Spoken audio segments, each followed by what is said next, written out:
Olá, meus caros engenheiros civis, engenheiras civis ou alunos de engenharia.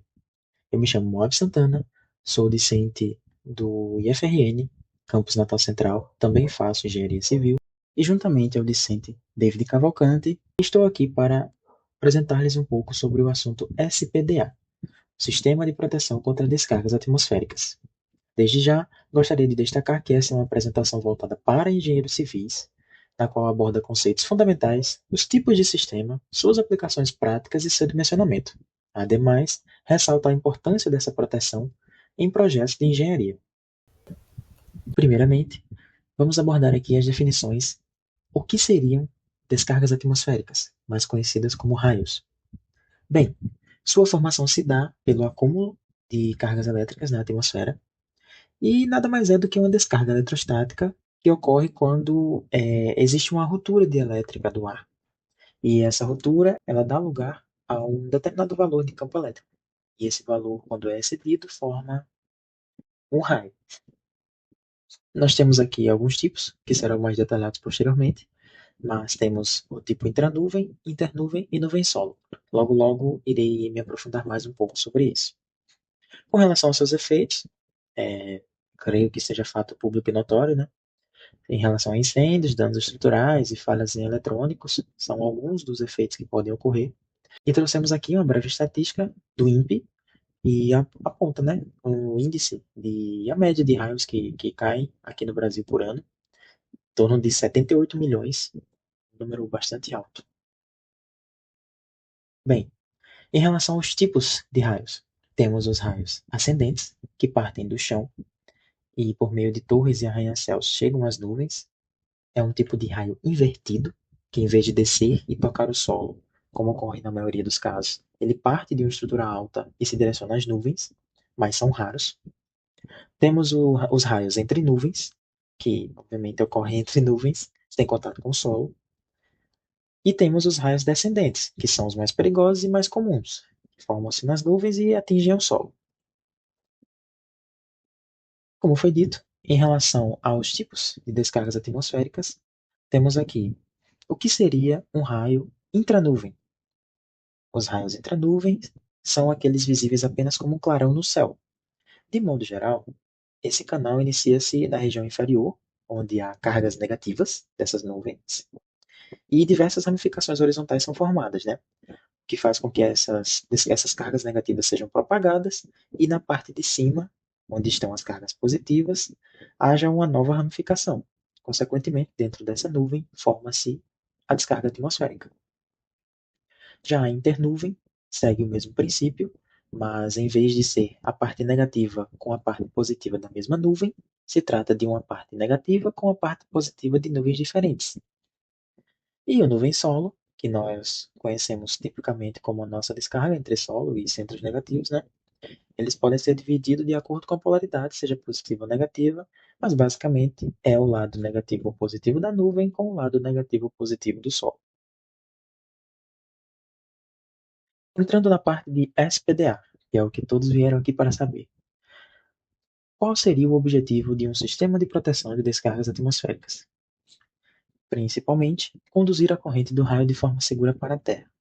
Ou seja, um sistema com essas instalações destinadas a proteger as edificações e as pessoas que estão dentro delas, eles encaminham a energia do raio desde o ponto que ele atinge a estrutura até o seu aterramento, da forma mais rápida e segura possível. Com relação aos seus componentes, que mais à frente serão também mais detalhados de acordo com cada tipo de sistema, nós temos os captores, que são os dispositivos que tomam contato com os raios, né? E normalmente são instalados no topo, alguns metros acima do telhado ou da laje. E vale um adendo que a NBR 5419, que é a normativa brasileira de referência, traz um detalhe acerca da altura de cada edificação. Então, para estruturas que tenham menos de 60 metros, a probabilidade de ocorrer uma descarga lateral é muito pequena. Então, em casos de edificações acima de 60 metros, à medida que for ficando mais alta e aumente-se a probabilidade de uma descarga lateral, temos também a captação lateral, conforme a figura demonstra, que é instalada, obviamente, na lateral do edifício, juntamente à captação superior, que fica no telhado.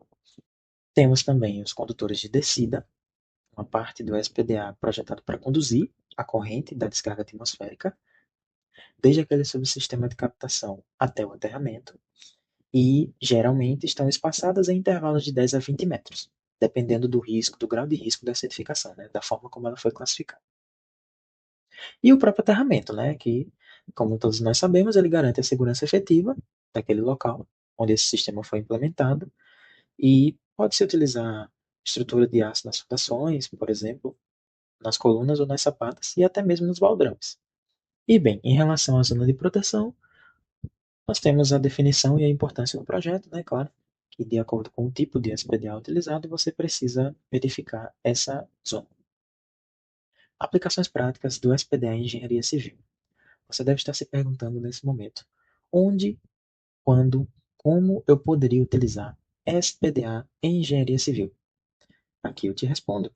Nós temos diferentes aplicações, mas é mais comum, claro, em grandes empreendimentos ou a das mais diversas edificações, até mesmo a pequenas residências. Então, podemos implementar o SPDA em edifícios, em hospitais, escolas, indústrias e até mesmo pontes ou viadutos. Claro que para cada tipo de estrutura, nós temos diferentes requisitos, por exemplo, edifícios. Requisitos conforme altura e ocupação. Já hospitais e escolas, que são locais que aglomeram uma grande quantidade de pessoas. Eles já precisam ter uma proteção extra. E nas indústrias, da mesma forma, nós não temos uma aglomeração tão alta de pessoas, mas em compensação nós temos diversos equipamentos.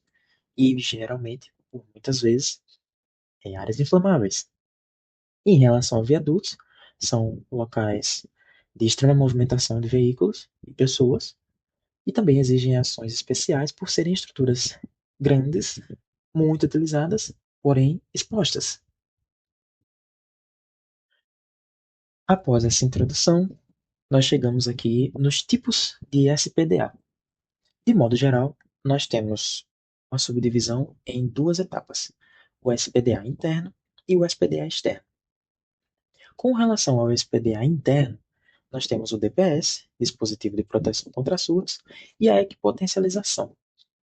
Eles não são um sistema único por si só. Na verdade, eles trabalham juntos e são importantes da mesma maneira.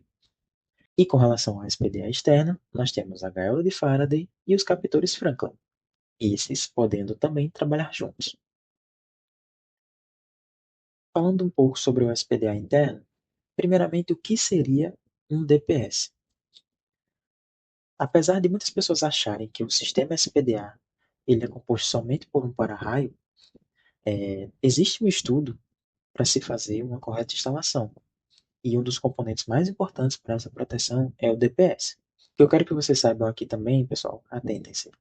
Não significa que por dividirmos em interno e externo, eles andam separados. Da mesma forma que o DPS e a potencialização são importantes para trabalharem juntos em um quadro de distribuição, a gaiola de Faraday e os captores Franklin são os aparatos que estão localizados externamente à edificação, mas que você precisa do DPS e da equipotencialização para utilizar a gaiola de Faraday e os captores. Então, basicamente, nós subdividimos entre interno e externo, e o conjunto dos dois formam o sistema SPDA completo.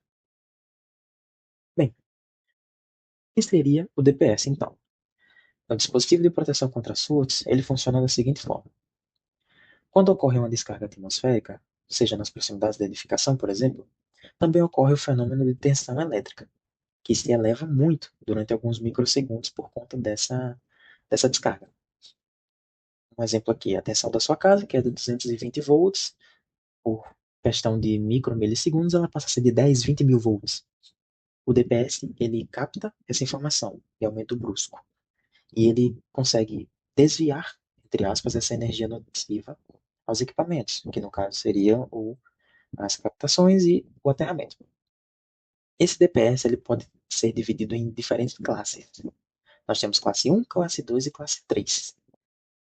A classe 1 é destinada à proteção contra sobretensões, geralmente provocadas por descargas atmosféricas na estrutura mesmo. Ou seja, edificações que possuam para-raio por exemplo, ou até mesmo linhas elétricas, que possam adentrar nessa edificação e que deixem ela extremamente exposta a esses surtos. Geralmente são instaladas nos padrões de entrada, ou seja, nos quadros, né, dessas edificações. Ou seja, concluímos que na classe 1 nós temos uma proteção contra sobretensões provocadas por descargas atmosféricas na própria estrutura ou nas linhas elétricas da edificação. Já para a classe 2, nós temos um dispositivo que seria destinado à proteção contra sobretensões, mas provocadas por descargas atmosféricas que ocorram na proximidade da estrutura ou na proximidade dessas linhas elétricas, com uma capacidade menor de exposição, comparado ao modelo classe 1. Também geralmente são instalados nos padrões de entrada e nos quadros de distribuição internos. Já o classe 3 é destinado à proteção de equipamentos eletroeletrônicos, é uma proteção mais fina e ajuste prático, né, proporcionando uma proteção efetiva para esses equipamentos. E também é indicado para a proteção de redes elétricas, de dados ou sinais. E são instalados logo na entrada desses equipamentos. Já com relação à equipotencialização, nós temos aqui um esquema que demonstra a disposição desses equipamentos, né, tanto do DPS como do DR, dispositivo diferencial residual, disjuntores e fiação. E logo abaixo, nós temos ali barramento terra, BEP, que não teria esse barramento de equipotencialização. Primeiramente, o que é uma equipotencialização, né? O SPDA ele protege a estrutura física contra essas descargas atmosféricas, mas a equipotencialização ela protege os sistemas internos e evita que essas correntes induzidas se espalhem. Então, ela é um procedimento que busca uma uniformidade de potenciais elétricos, geralmente em elementos especificados de uma instalação, né? Sendo assim, ela é essencial para essa proteção contra choques elétricos, sendo até mais importante do que o aterramento em si. Este processo ele não implica uma ligação direta com a Terra, com o solo, né? Mas sim uma conexão de todos os elementos metálicos a um sistema de aterramento de proteção. E sempre direciona correntes de fuga e aumenta a segurança da instalação. A NBR 5410, ela detalha também a equipotencialização e instrui a instalação de um barramento próximo ao ponto de entrada da alimentação elétrica. O que isso quer dizer? Este barramento pode estar localizado dentro de um quadro de distribuição central ou do quadro geral de baixa tensão, desde que seja o ponto mais próximo da entrada da linha elétrica da edificação. Com relação à parte externa do sistema de SPDA, temos a gaiola de Faraday, que é um método aconselhável para estruturas com uma grande área horizontal, diferentemente do módulo de Franklin, dos captores Franklin, além de ser apropriado para proteger superfícies planas, laterais, contra essas descargas atmosféricas. No que consiste a gaiola de Faraday? Basicamente, é uma malha captura de condutores espaçados entre si, de uma distância correspondente ao seu nível de proteção. Esse conceito, do qual o campo magnético no interior de uma gaiola metálica é nulo, permitiu a criação de uma blindagem contra essas interferências eletromagnéticas, foi desenvolvido em 1836 por Michael Faraday. E, logo depois, né, claro, ao longo do tempo, adaptado para se tornar um sistema de proteção contra descargas atmosféricas. Já os captores Franklin são mais adequados para edificações com formato simples e de altura não muito elevadas, além de pouca área horizontal, onde é possível a utilização de uma pequena quantidade de captores, tornando o projeto mais interessante economicamente. Já o sistema híbrido seria uma abordagem na qual você tem os dois trabalhando juntos e de forma mais completa, né? Então, temos aqui a figura, a torre de Franklin posicionada no ponto mais alto e a gaiola de Faraday percorrendo toda a edificação de forma espaçada, bem colocada, né? Com os pontos de captação, de descida e aterramento. Bem, quais são as partes constituintes de uma gaiola de Faraday? Temos nesse sistema. Temos um captor, tipo terminal aéreo. Nada mais é do que um dispositivo que capta o raio e evita que aconteça danos. Geralmente deve ser fixado na parte mais alta da estrutura, para que seja mais eficiente. E é fabricado em metal de excelente qualidade. Temos também o cabo de cobre nu, que traz uma característica mais flexível, né, que permite que o cobre seja mais flexível e maleável, e facilita a instalação e o manuseio desses produtos, né. Além disso, o uso do cobre, ele garante uma melhor condutividade e uma alta resistência à corrosão. Temos os suportes isoladores, que comumente estão disponíveis em diversas formas de fixação, seja rosca, soberba, rosca mecânica, e são chumbados, ou ainda também são compostos com chapas para serem parafusados, ou até mesmo coláveis, sem a necessidade de furos, etc. Também temos o tubo de proteção, que envolve toda essa malha, a própria malha de aterramento, posicionada na parte inferior da edificação, como já foi dito, seja no baldrame, seja nas fundações, enfim. E o conector de medição, que é feito para o aterramento também. Já para os captores Franklin, o que nós temos de composição? Temos o próprio captor, que é usado no topo dos mastros, instalados nos edifícios, e são o catalisador de raios, né? Ele, através do sistema de para-raios, ele conduz essa descarga elétrica ao aterramento. São comumente fabricados em latão e possuem diversas dimensões. Vai de acordo com a necessidade e o tamanho do local. Temos também o próprio mastro, né? Os espaçadores, já foi dito, o cabo de descida, um conector que liga esse cabo ao aterramento e também um tubo de proteção no aterramento, para isolá-lo em relação ao ambiente, né? Aqui ao lado nós temos também um detalhamento melhor sobre o próprio captor, que é formado pelo gancho, mas também tem o cabo de cobre, o poste, né, externo, e também possui outras peças como o grampo e o desmontável, que são fixos, claro, removíveis, mas após apertados são fixos e mantêm o captor ali no seu lugar. Bom, após esse aprofundamento acerca das partes constituintes de ambos os sistemas, trago-lhes aqui imagens nas quais podemos ver esses sistemas sendo aplicados na prática, né? Na primeira imagem, à esquerda, podemos ver espaçadores, juntamente ao cabo que vai fazer o caminho de descida. Logo abaixo também temos uma representação da montagem do caminho dessa gaiola de Faraday, assim como ao lado direito temos também tanto uma imagem próxima a partes dessa gaiola, como o próprio cabo de descida sendo detalhado. E logo abaixo, uma imagem um pouco mais panorâmica de como seriam esses espaçadores e seus respectivos cabos. Logo ao centro, também podemos ver uma imagem detalhada e aproximada do captor tipo Franklin. Todos esses sistemas podem ser tanto implementados individualmente como em conjunto, e são de extrema e fundamental importância, independente do tamanho e do uso da edificação, para a segurança de todos. Agora, entrando na parte de aterramento. Esse terra, sua definição seria basicamente uma ligação elétrica de um equipamento ou componente ao solo, sempre por meio de dispositivos condutores adequados. Ou seja, ele poderia ser chamado de sistema de neutralização de cargas. A exemplo, devido à sua natureza de eletricidade atmosférica e ao mecanismo das descargas.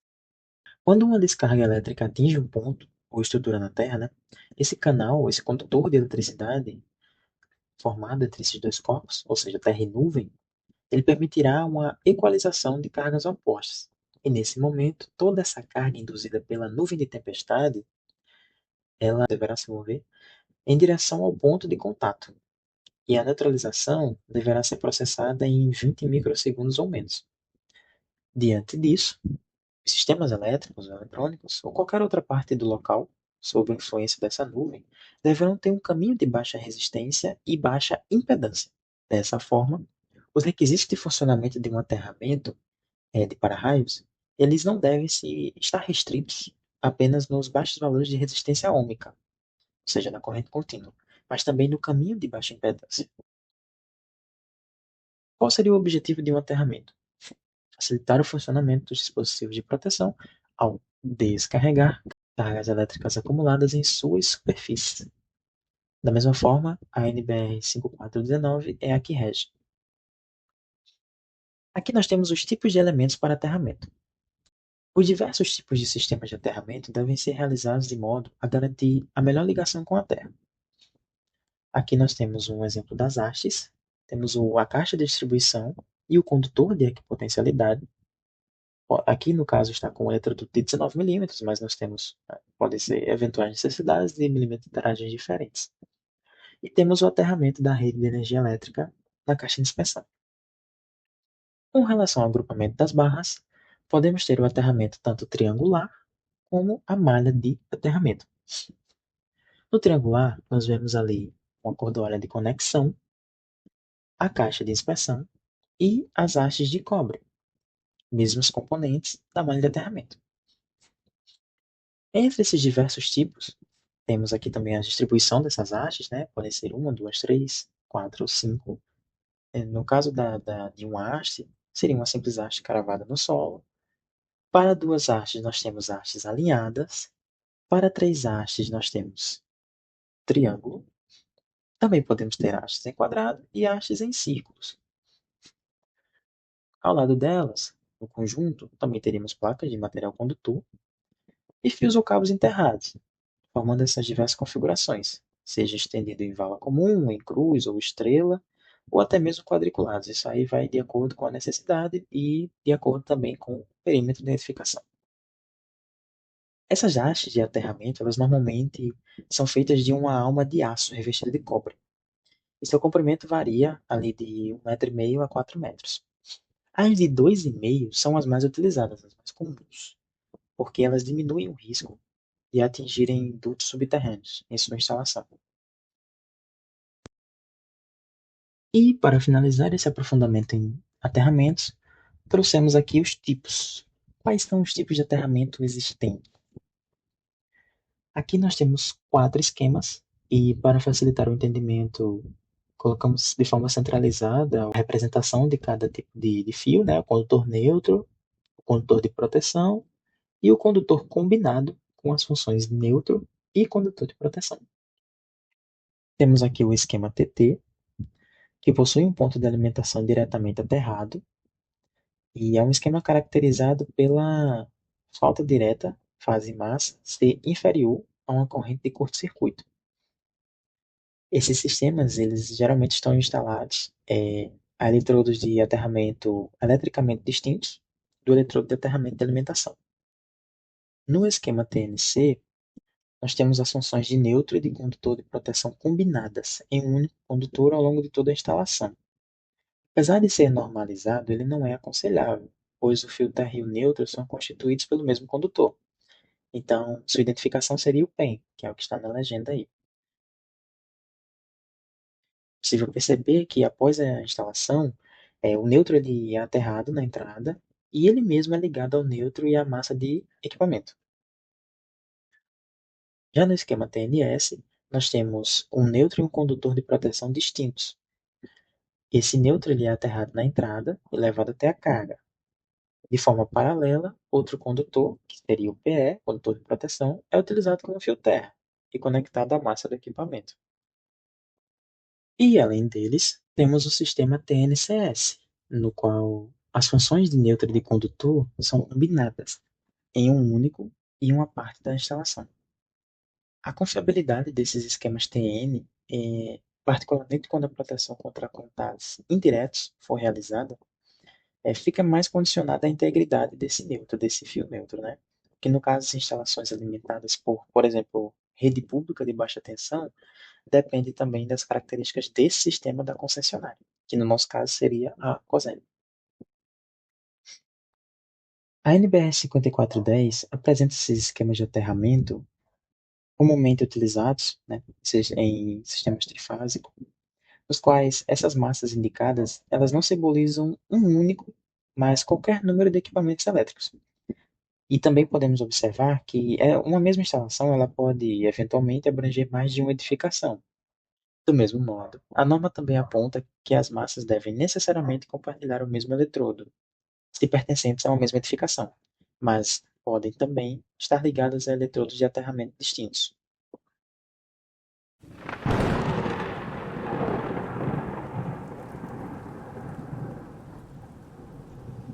Olá pessoal, sejam todos bem-vindos. Eu me chamo David Cavalcante e vou fazer a apresentação dessa segunda parte da nossa apresentação. Nesse momento eu vou adentrar no assunto de dimensionamento, certo? No primeiro momento vocês viram como abre as considerações iniciais, os conceitos, as definições que estão por trás do sistema de proteção contra descargas atmosféricas, né, o nosso SPDA. E agora a gente vai adentrar um pouco na parte mais técnica, que é acerca do dimensionamento, né? O que são levados em consideração, quais informações que a gente precisa ter, qual é a norma que a gente vai se orientar para fazer esse dimensionamento. Então, tudo isso a gente vai ter acesso aqui, vai ter contato a partir desse momento. Então, eu trouxe esse primeiro slide aqui, passos para o dimensionamento. Então, para se efetuar o dimensionamento do sistema de proteção contra descargas atmosféricas, a gente precisa ter algumas noções e eu trouxe aqui, elenquei 5 itens, iniciando pelas informações preliminares, para algumas informações que às vezes a gente não faz ideia de que são fundamentais, né? Em seguida, eu trouxe a norma, que é a norma que versa sobre o próprio dimensionamento, que é a 5419, já mudada, né? Já atualizada para 2018. Os métodos de instalações utilizados, a gente vai falar um pouquinho deles.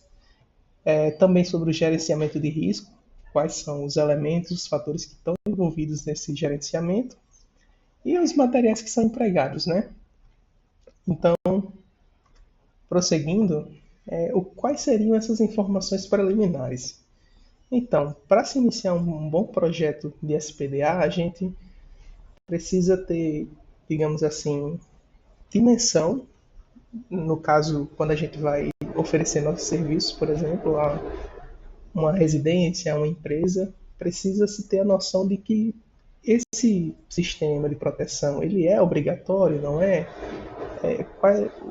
O que é que, digamos assim, a legislação fala a respeito disso? Então, sim, respondendo à pergunta, o SPDA ele é obrigatório.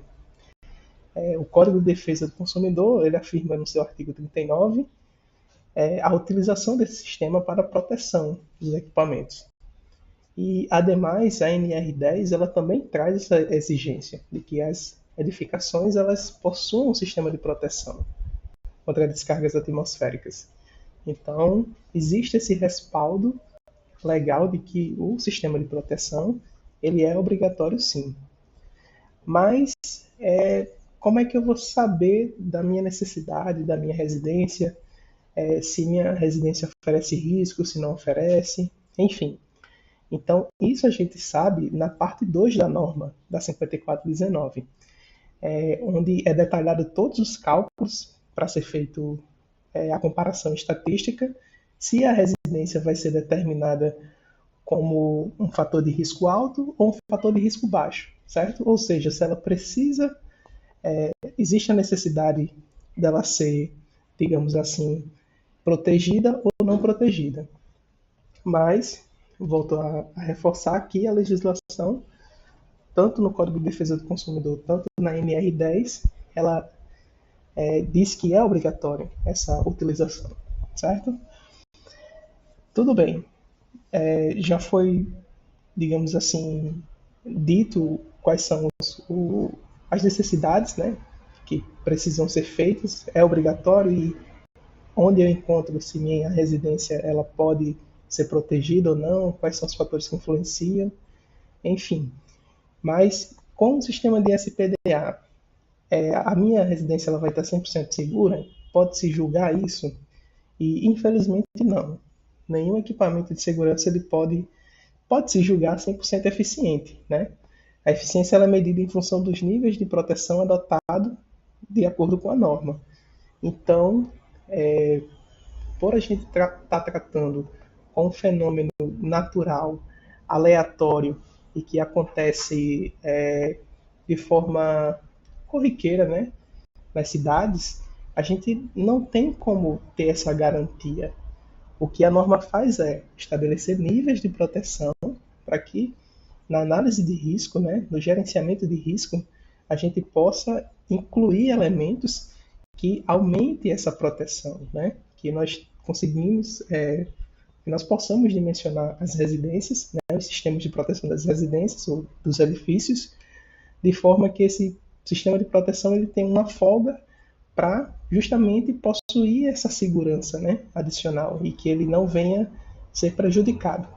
Então, não é uma consideração que deve ser dita que o sistema de proteção contra descargas atmosféricas ele protege 100% da residência. Ele pode vir a proteger, mas possa ser que uma ocorrência ou outra de um raio com uma descarga elétrica maior acabe prejudicando sim o comprometimento desse sistema.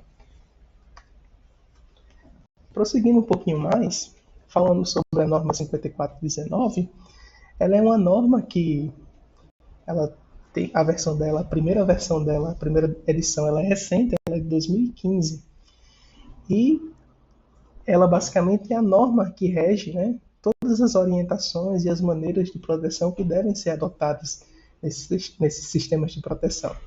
Então, ela tem como objetivo melhorar a segurança de pessoas, estruturas e instalações. Então, é fundamental conhecer a norma, pois ela justamente consegue identificar falhas tanto em projeto quanto na execução dos sistemas, né? E isso pode ser diminuído a partir do momento que a gente começa a incluir, né, nos nossos projetos especificações que estão dentro da norma.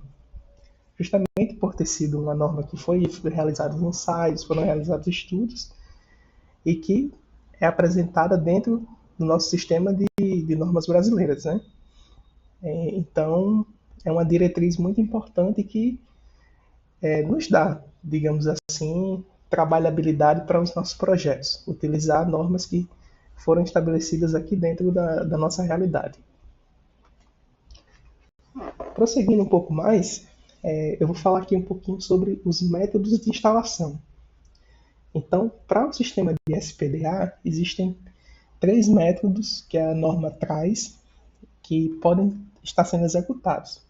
E esses métodos eles vão variar de acordo com o tipo de edificação, a altura da edificação, o perímetro da edificação.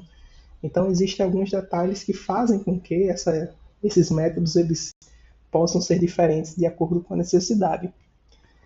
Então, os 3 métodos são o método Franklin, o método eletrogeométrico e o método de Faraday, né? Começando pelo método de Franklin, é um método que é baseado em captores, na verdade, pontiagudos, que são colocados em formatos de hastes, né?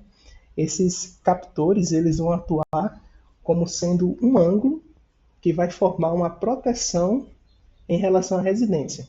Então, a depender da altura da edificação, esses captores eles geram uma angulação e essa angulação pode ser que ela esteja circundando toda a edificação. Se isso estiver ocorrendo, então esse sistema ele pode ser adotado. Ele vai atuar justamente protegendo dentro desse raio, desse ângulo. Então, quanto maior a altura, maior o volume a ser protegido. Mas vale ressaltar que existe esse limite, né? Edificações muito esbeltas, né? Com número de pavimentos maiores, vai ter uma diminuição dessa segurança de proteção. Já o segundo método é o método do eletrogeométrico. No modelo do eletrogeométrico, considera-se que uma bola, no caso uma esfera, que ela é como se fosse uma esfera imaginária, ela vai meio que passear por cima da edificação da residência. E isso vai gerar também um raio de proteção. E esse raio de proteção é justamente o raio da esfera. Então, de acordo também com essas especificações que eu falei anteriormente, com a altura da edificação, o seu perímetro, né, os riscos que estão envolvidos, esse sistema de dimensionamento pode estar sendo utilizado. Já o terceiro método, que é o método de Faraday, ele consiste em instalar um sistema.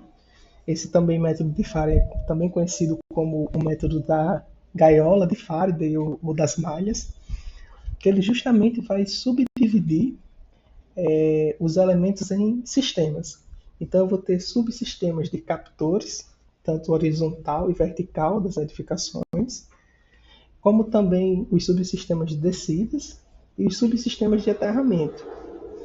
Esse tipo de método de instalação ele é muito utilizado em prédios, galpões, justamente porque por ele ter uma quantidade de itens, né, que são divididos em subsistemas, que vão oferecer uma maior segurança, né? E, consequentemente, caso ocorra uma descarga elétrica em algum ponto da edificação, esse ponto vai ser facilmente coletado e desembocando no aterramento da edificação. Então, aqui tem uma imagem esquemática dos três métodos. O método de Franklin, como eu falei, o captor, que ele vai gerar, ele também é conhecido como ângulo reto, método do ângulo reto, que esse captor atua próximo como se fosse um para-raios, né, na cobertura da edificação, sendo que ele vai gerar esse ângulo de proteção. Então, se um raio vier a cair, ele vai ser captado e a edificação que possui esse sistema, ela vai estar, digamos assim, segura. Já o método do elétrico geométrico, ele também vai atuar como sendo um ângulo que vai compreender as edificações, que é a esfera rolante. Vocês podem ver aqui a esfera que ela está rolando por um grupo de casas, digamos assim, e ela justamente por rolar essa esfera, ela vai produzir um ângulo de cobertura maior. E esse ângulo de cobertura maior vai gerar uma proteção ainda maior, tanto para a residência quanto para os elementos que estão ao lado, casas anexas, outros estabelecimentos, enfim. Ela vai ter um raio de atuação um pouco maior, justamente por esse deslizamento dessa esfera, né? Então esse raio também é medido em função da altura, do nível de classificação, como a gente vai ver mais à frente. E o outro método é o método das malhas, como eu havia dito, que aqui vai dar para perceber que existe como se fosse uma gaiola circundando toda a edificação. Então, isso aqui são fios de alumínio, por exemplo, que circundam as edificações. Depois tem as descidas, né, que levariam, no caso, a descarga elétrica até o aterramento.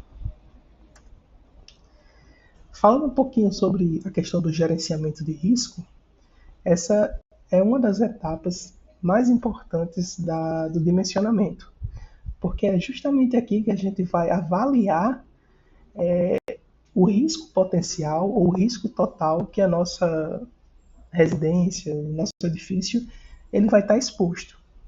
E esse risco, ele meio que é feito com base em um cálculo estatístico que considera muitos aspectos. Então, não é apenas um coeficiente, não é apenas um dado que vai determinar o risco de uma edificação, mas sim um conjunto de variáveis que juntas estatisticamente vão revelar qual é o risco que aquela edificação possui. Então, o gerenciamento de risco ele considera alguns fatores de ponderação que são levados em consideração em um dimensionamento, como, por exemplo, densidade das descargas atmosféricas, características construtivas do imóvel, a finalidade de ocupação da estrutura, se esse imóvel vai ser um galpão que vai armazenar produtos. Ele considera também o volume de pessoas no local, o tempo de permanência no local e a classificação da estrutura quanto ao risco de incêndio, pânico e contaminação do meio de outros agentes. Então, essa avaliação, esse gerenciamento de risco, é a relação entre risco, dano e perda. Então, até nessa figura aqui, a gente traz essas variáveis, né, que são estabelecidas no dimensionamento. Por exemplo, RU, choque, RV, incêndio, RW, dano no equipamento, o choque, RA, incêndio, RB, dano no equipamento também, RC. Então, todas essas variáveis elas vão compor um cálculo matemático para assim determinar qual o nível de risco daquela edificação.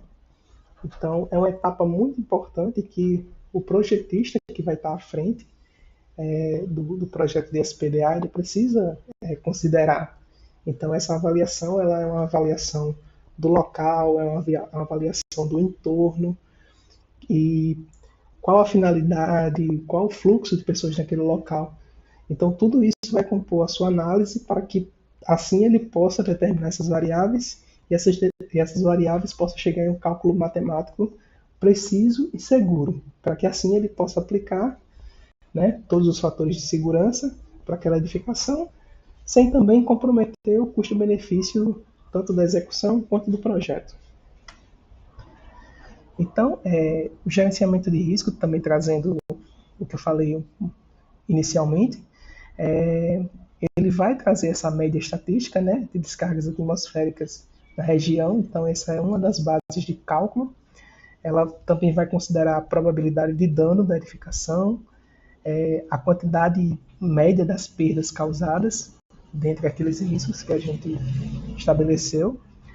E, como eu havia dito, o projetista deve avaliar riscos e sugerir as medidas de proteção adequadas para a edificação. A norma, nesse quesito, ela não amarra, digamos assim, o que o projetista ele precisa fazer. Em algumas situações, ela traz uma certa flexibilidade.